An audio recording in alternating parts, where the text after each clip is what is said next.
रतोदिरो मां नाज़रीन अवां खे आम ख़बर ॾींदा हलूं त 2 ॾींहं पहिरियां रतोदिरो वेझो ॻोठ वलीदाद गाबर जो रहवासी कोच ड्राइवर गुलाम अली जूणे जो सन वेझो रोड एक्सीडेंट में फोत थी वियो हुयो।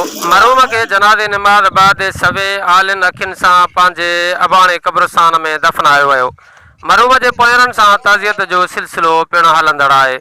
अवां खे ॿुधाईंदा हलूं त 2 ॾींहं पहिरियां मदईअ खां कराची वेंदड़ अलमदीना कोच जो राति 2 बजे दारे सन वेझो रोड एक्सीडेंट थी पियो हुयो, जंहिं जे नतीजे में रतोदिरो वेझो ॻोठ वलीदाद गाबर वासी कोच ड्राइवर गुलाम अली जूणे जो फोत थी वियो हुयो, जॾहिं त हिकु औरत समेत 3 ॼणा सख़्तु ज़ख़्मी पिणु थी पिया हुया। एक्सीडेंट थियो असांजो अलमदनी कोच जो, जंहिंमें असां वञी रहियासीं मदजीअ खां कराची जी तरफ़।